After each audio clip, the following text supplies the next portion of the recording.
Ya, tentang Gandhi ini guru ideologis, guru spiritual.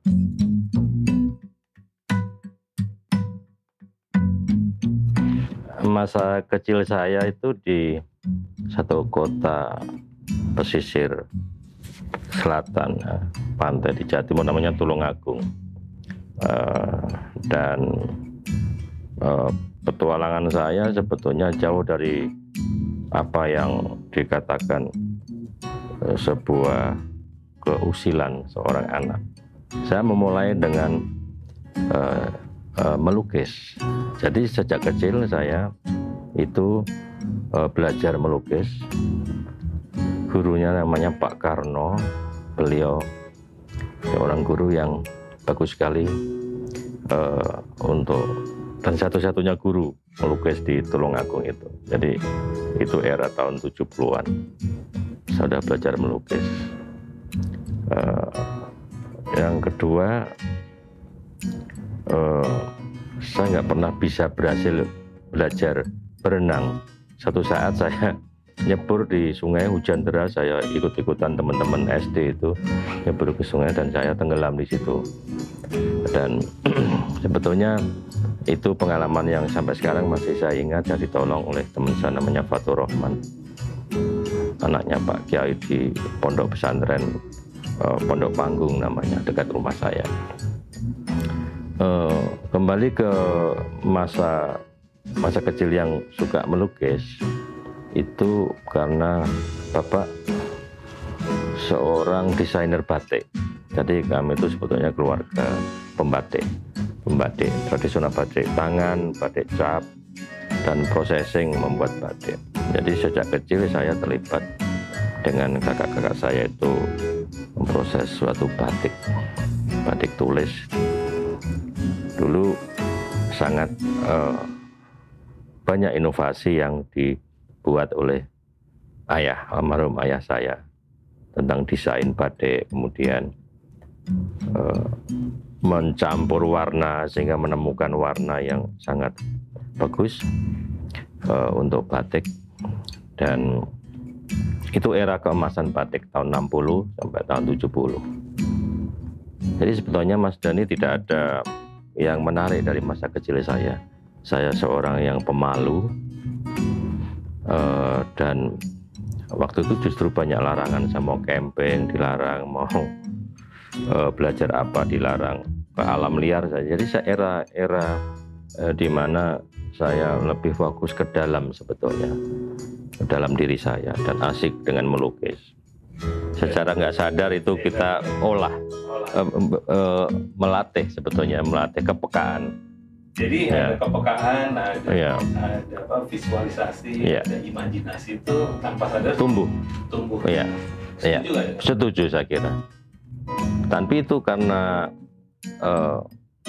not by design oleh orang tua saya, kan kita bertujuh ya, sehingga banyak sekali. Saya nomor 6, hingga saya mencari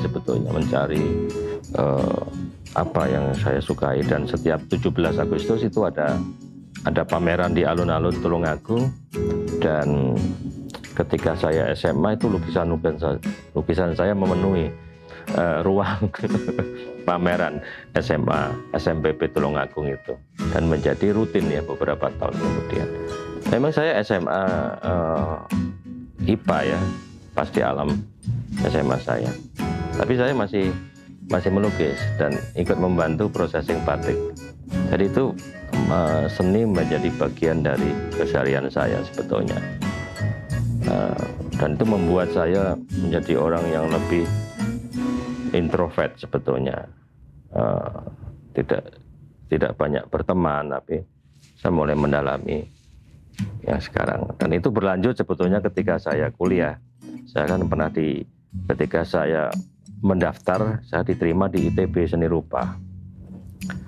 Tapi dalam waktu yang sama, waktu itu boleh saya mendaftar di mana? Ya, mendaftar di kehutanan. Sebenarnya kehutanan pilihan kedua. Pilihan pertama saya arsitek di UGM, tapi nggak diterima Mas Dhani. Jadi saya tidak tahu waktu itu, saya dengan kakak saya Mas Wiranto bilang, pilihan kedua kehutanan ini masa depan nih. Di era 81 kan lagi rame-ramenya tuh, gitu. Jadi ITB saya menjadi bagian dari mengenang ITB, dan sekarang saya juga sering ke ITB.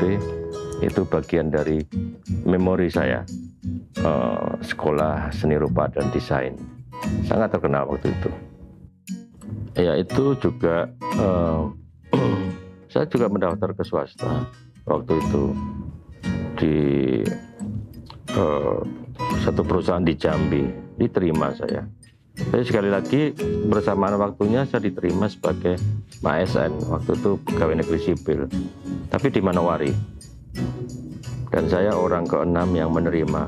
5 orang sebelumnya setiap kali ditanya oleh Biro Kepegawaian, Anda diterima di Manowari, mereka menolak semua. Dan saya termasuk yang tidak memakai, tidak banyak perhitungan, saya terima aja. Jadi saya masuk ke Balai Latihan Kehutanan Manowari, walaupun di sana kemudian tidak lama saya terus sekolah di Belanda, balik lagi ke Manowari, terus sekolah ke Belanda lagi, 2 kali saya bolak-balik ke Belanda. Ya.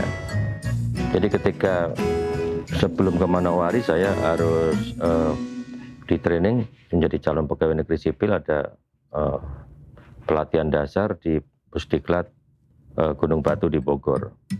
Nah, lalu saya biasa yang itu mulai usil saya muncul di situ. Saya tidak bisa melihat buku yang ditata rapi di dalam Pusdiklat itu, di dalam ruang. Ada pengadaan buku baru, ada macam-macam. Saya ikut juga membantu di perpustakaan. Saya mulai tertarik tentang perbukuan waktu itu. Nah, saya memang mengambil alih buku itu ke tempat kos saya di Jalan Pasang. Mengambil alih dalam tanda petik, saya kuasai buku itu. Jadi saya punya buku Ekologi of Sumatera, buku Ekologi of Kalimantan, dan banyak buku-buku penting saya pilih, saya kuasai untuk saya baca. Nah, itulah kemudian saya semakin tertarik. Tapi sebelumnya kan saya di kampus udah mengurus majalah Kampus Foresta pertama kali tahun 84-85. Emang saya terpaksa menulis karena riset saya S1 tentang pertanian lahan kering. Jadi di Desa Saneo di Dompu, di dekat Bima ya.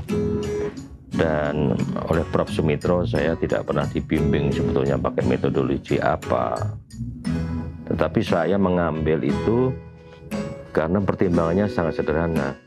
Program riset itu dibiayai oleh Belanda. Dan di Belanda mereka punya program di Fakultas Kehutanan salah satunya membuat perpustakaan. Nah, saya bekerja di situ juga, Mas Dani, di perpustakaan Fong Project namanya. Saya terlibat di situ. Nah, saya suka karena saya dapat akses buku, mengkatalog buku, kemudian dibayar setiap jam Rp700. Dan di era tahun 84-85 itu sangat happy dapat pekerjaan di perpustakaan. Saya dengan teman saya dari Kuswondo, dengan Pak Teguh sudah meninggal beliau.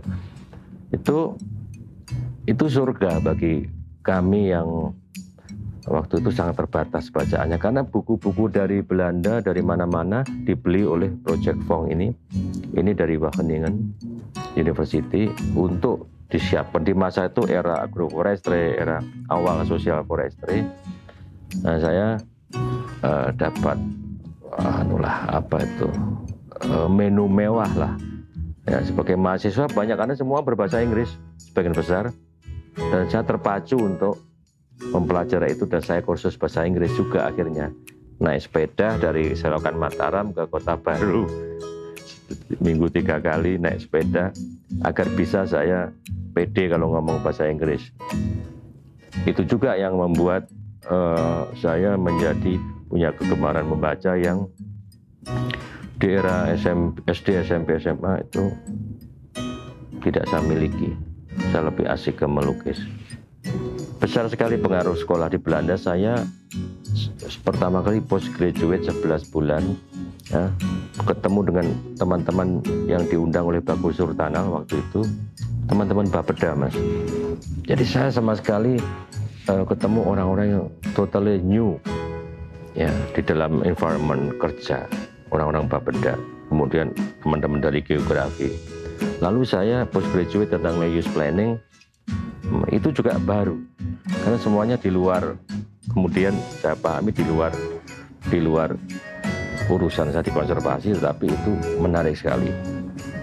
Master saya tentang survey integration ini juga totally baru. Saya belajar tentang regional planning, tentang rural development planning, saya belajar metode survei dan macam-macam. Dan itu baru semua, dan itu semuanya sosial. Walaupun saya sekolah di ITC Belanda yang terkenal dengan remote sensing, saya sekolah di survey integration. Itu di ilmu-ilmu sosial yang sangat kental di situ, dan ilmu planning. Itu yang banyak orang nggak tahu di kemudian hari. Kemudian itu sangat penting ketika saya ngurus kawasan konservasi, harus dengan Bapeda, harus dengan desa-desa penyangga gitu. Saya belajar bekerja terpadu dengan beragam orang dan beragam ilmu. Saya belajar tentang rural yang saya nggak pernah tahu, tapi saya punya modal ketika saya di Saneo. Riset S1 saya 6 bulan tinggal di keluarga tani yang sampai sekarang masih menjadi saudara saya. Itulah yang menginspirasi konsep extended family. Kemudian ya, lalu saya belajar detail tentang demografi. Ternyata demografi itu penting, dinamika demografi, menghitung kepadatan populasi, kepadatan agraris dan seterusnya. Lalu saya belajar kalau di Belanda tentu proses belajar dimulai dari ide awal. Jadi lulus master itu penilaiannya dimulai dari pembentukan ide. Mengapa mengambil judul ini dan bagaimana literatur review seperti apa dan seterusnya. Jadi master di ITC Belanda itu temuan awal, temuan baru atau mendukung teori lama itu tidak lebih dari 20%. Yang 80% semua tentang review literatur dan case study yang kita buat. Di sana saya juga belajar case study, sehingga saya bisa seolah-olah masuk ke dalam dunia nyata dengan sistem informasi, pengelolaan data. Itu semua kita belajar di situ. Dan saya belajar jujur juga di situ. Kejujuran ilmiah. Jadi kita tidak perlu berbohong. Justru dengan case study itu kita dilatih otak kita untuk melakukan berbagai macam skenario dan seterusnya. Menjadi bekal saya, Mas Dhani, pada era tahun 2020-an, itu tahun 86, ya, tentang hubungan antara desa dan cara berpikir petani, karena saya pakai unit household sebagai analisis, jadi sangat mikro, tapi saya dalami itu setengah tahun di situ.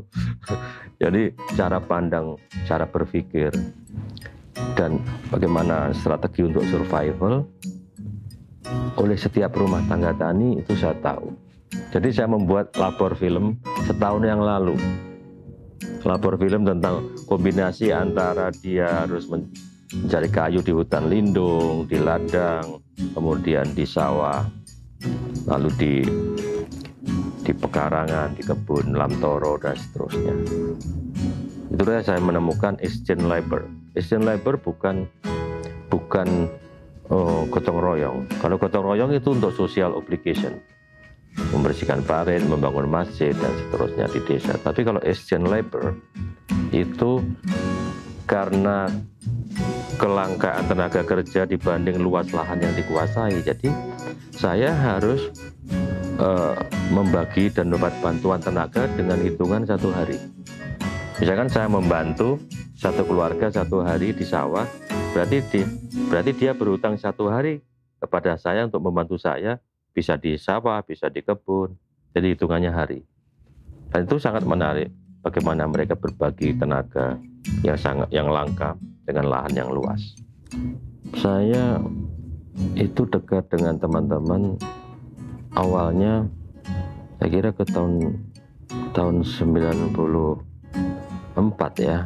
Saya menjadi kepala seksi di Bogor, kepala seksi pemolaan wilayah 1 Sumatera, Jawa, NTT. Pemolaan membuat pola, jadi pekerjaannya melahirkan kawasan konservasi baru. Tapi di era itu kemudian banyak datang ke saya. Saya ini kan modalnya kemudian berubah dari introvert menjadi ekstrovert. Itu ada perubahan digembleng di Saneo, kemudian digembleng lagi di tempat-tempat lain. Itu cikal bakal yang disebut sekarang teori you open mind. Jadi saya terbuka, ketemu dengan teman-teman yang datang. Pertama-tama itu Sugianto Lusli, dulu di WWF dia, kemudian di perkumpulan buruh. Teman saya yang pertama kali datang Sugianto, kemudian Iwan Setiawan, memang di Buruh Indonesia waktu itu. Dan dia diajak dengan Sugianto keliling Sumatera, melihat program-program waktu itu dan bagaimana memberi masukan. Saya waktu itu masih kepala seksi di eselon 4 kira-kira. Tapi saya udah banyak ketemu mereka. Dan saya itulah mulai yang disebut saya tidak begitu peduli dengan apa yang terjadi dengan aturan di kantor. Saya mau ketemu ini, saya mau ketemu itu. Nah, saya dilatih jujur karena data kan harus dicek, di cross check, di recheck informasi itu. Itulah sebetulnya yang mendorong bekal dari ITC Belanda, bekal dari saya melihat.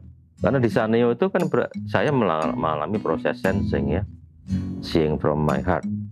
Itu juga teori you juga. Jadi sebetulnya saya dibekali itu, tapi scratch, Mas Dhani, itu tersebar di mana-mana, tidak terkoordinasi secara sistematis, cara berpikir itu. Tapi saya mengalami proses itu sambil mengalir aja. Saya kira cara pandang saya bisa belajar memahami cara pandang NGO waktu itu ya, LSM yang bekerja di lapangan, dan saya melihat sangat bagus datanya, ininya, keseriusannya, komitmennya di lapangan itu sangat bagus ya. Dan itu saya merasa ini bisa filling the gap dari government yang banyak limitationnya, baik di anggaran maupun di metodologi ya, dalam melakukan survei. Why not kita bisa kerja bareng dengan mereka? Sangat bagus ini. Jadi saya kemudian membangun, dulu belum ada WhatsApp, jadi kita harus ketemu tatap muka. Saya kira saya melihat peran filling the gap itu sangat besar di teman-teman, dan saling mengisi sebetulnya. Dan saya akhirnya ketemu banyak teman NGO.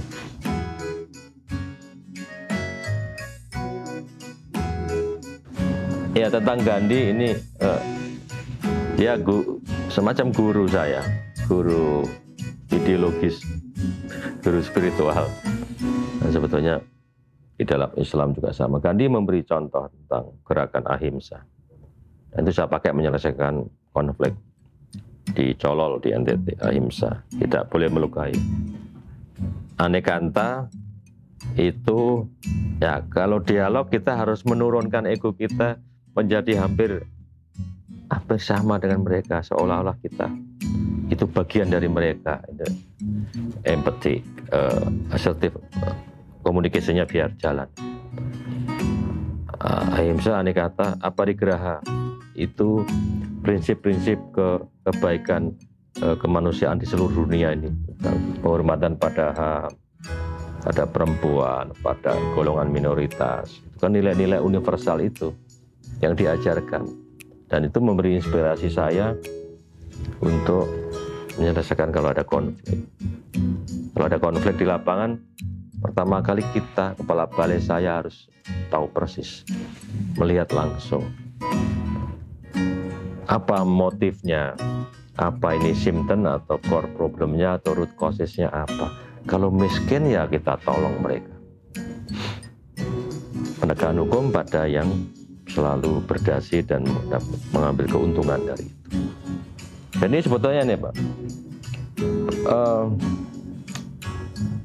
Gandhi juga bilang bahwa martabat suatu bangsa itu bisa dinilai dari seberapa jauh dia ngurus satwa liarnya. Ini harimau Sumatera. Di India sekarang diprediksi 3 kali lipat, increasing population. Jadi menarik juga. Jadi penghargaan kepada wildlife, dan itu saudara tua kita gitu ya. Manusia diciptakan belakangan. Kita harus hormat pada saudara tua kita. Itu Mas Ani, terima kasih. Terima kasih.